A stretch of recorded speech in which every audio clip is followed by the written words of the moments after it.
شروع اللہ کے نام سے جو بڑا مہربان نہایت رحم والا ہے۔ منافق ان چالوں سے اپنے نزدیک خدا کو دھوکہ دیتے ہیں، یہ اس کو کیا دھوکہ دیں گے، وہ انہی کو دھوکے میں ڈالنے والا ہے۔ اور جب یہ نماز کو کھڑے ہوتے ہیں تو سست اور کاہل ہو کر صرف لوگوں کے دکھانے کو اور خدا کی یاد ہی نہیں کرتے مگر بہت کم، بیچ میں پڑے لٹک رہے ہیں، نہ ان کی طرف ہوتے ہیں نہ ان کی طرف، اور جس کو خدا بھٹکائے تو تم اس کے لیے کبھی بھی رستہ نہ پاؤ۔ اے اہل ایمان، مومنوں کے سوا کافروں کو دوست نہ بناؤ۔ کیا تم چاہتے ہو کہ اپنے اوپر خدا کا صریح الزام لو؟ کچھ شک نہیں کہ منافق لوگ دوزخ کے سب سے نچلے درجے میں ہوں گے اور تم ان کا کسی کو مددگار نہ پاؤ گے۔ ہاں، جنہوں نے توبہ کی اور اپنی حالت کو درست کیا اور خدا کی رسی کو مضبوط پکڑا اور خاص خدا کے حکم بردار ہو گئے تو ایسے لوگ مومنوں کے زمرے میں ہوں گے اور خدا ان قریب مومنوں کو بڑا ثواب دے گا۔ اگر تم خدا کے شکر گزار ہو اور اس پر ایمان لے آؤ تو خدا تم کو عذاب دے کر کیا کرے گا، اور خدا تو قدر شناس اور دانا ہے۔ خدا اس بات کو پسند نہیں کرتا کہ کوئی کسی کو اعلانیہ برا کہے مگر وہ جو مظلوم ہو، اور خدا سب کچھ سنتا اور جانتا ہے۔ اگر تم لوگ بھلائی کھلم کھلا کرو گے یا چھپا کر یا برائی سے درگزر کرو گے تو خدا بھی معاف کرنے والا اور صاحب قدرت ہے۔ جو لوگ خدا سے اور اس کے پیغمبروں سے کفر کرتے ہیں اور خدا اور اس کے پیغمبروں میں فرق کرنا چاہتے ہیں اور کہتے ہیں کہ ہم بعض کو مانتے ہیں اور بعض کو نہیں مانتے، اور ایمان اور کفر کے بیچ میں ایک راہ نکالنی چاہتے ہیں، وہ بلا اشتباہ کافر ہیں، اور کافروں کے لیے ہم نے ذلت کا عذاب تیار کر رکھا ہے۔ اور جو لوگ خدا اور اس کے پیغمبروں پر ایمان لائے اور ان میں سے کسی میں فرق نہ کیا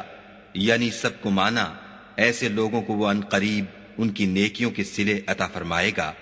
اور خدا بخشنے والا مہربان ہے۔ اے محمد صلی اللہ علیہ وآلہ وسلم، اہل کتاب تم سے درخواست کرتے ہیں کہ تم ان پر ایک لکھی ہوئی کتاب آسمان سے اتار لاؤ، تو یہ موسیٰ سے اس سے بھی بڑی بڑی درخواستیں کر چکے ہیں۔ ان سے کہتے تھے ہمیں خدا کو ظاہر یعنی آنکھوں سے دکھا دو، سو ان کے گناہ کی وجہ سے ان کو بجلی نے آ پکڑا، پھر کھلی نشانیاں آئے پیچھے بچڑے کو معبود بنا بیٹھے، تو اس سے بھی ہم نے درگزر کی اور موسیٰ کو صریح غلبہ دیا، اور ان سے عہد لینے کو ہم نے ان پر کوہ طور اٹھا کھڑا کیا، اور انہیں حکم دیا کہ شہر کے دروازے میں داخل ہونا تو سجدہ کرتے ہوئے داخل ہونا، اور یہ بھی حکم دیا کہ ہفتے کے دن مچھلیاں پکڑنے میں تجاوز یعنی حکم کے خلاف نہ کرنا، غرض ہم نے ان سے مضبوط عہد لیا، لیکن انہوں نے عہد کو توڑ ڈالا، تو ان کے عہد توڑ دینے اور خدا کی آیتوں سے کفر کرنے اور انبیاء کو ناحق مار ڈالنے اور یہ کہنے کے سبب کہ ہمارے دلوں پر پردے پڑے ہوئے ہیں، خدا نے ان کو مردود کر دیا، اور ان کے دلوں پر پردے نہیں ہیں بلکہ ان کے کفر کے سبب خدا نے ان پر مہر کر دی ہے، تو یہ کم ہی ایمان لاتے ہیں۔ اور ان کے کفر کے سبب اور مریم پر ایک بہتان عظیم باندھنے کے سبب اور یہ کہنے کے سبب کہ ہم نے مریم کے بیٹے عیسیٰ مسیح کو جو خدا کے پیغمبر کہلاتے تھے قتل کر دیا ہے، خدا نے ان کو ملعون کر دیا، اور انہوں نے عیسیٰ کو قتل نہیں کیا اور نہ انہیں سولی پر چڑھایا،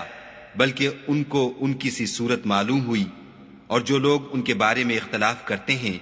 وہ ان کے حال سے شک میں پڑے ہوئے ہیں، اور پیروی زن کے سوا ان کو اس کا مطلق علم نہیں،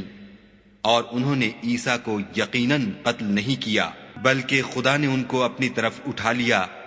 اور خدا غالب اور حکمت والا ہے، اور کوئی اہل کتاب نہیں ہوگا مگر ان کی موت سے پہلے ان پر ایمان لے آئے گا، اور وہ قیامت کے دن ان پر گواہ ہوں گے۔ تو ہم نے یہودیوں کے ظلموں کے سبب بہت سی پاکیزہ چیزیں جو ان کو حلال تھیں حرام کر دیں، اور اس سبب سے بھی کہ وہ اکثر خدا کے رستے سے لوگوں کو روکتے تھے، اور اس سبب سے بھی کہ باوجود منع کیے جانے کے سود لیتے تھے،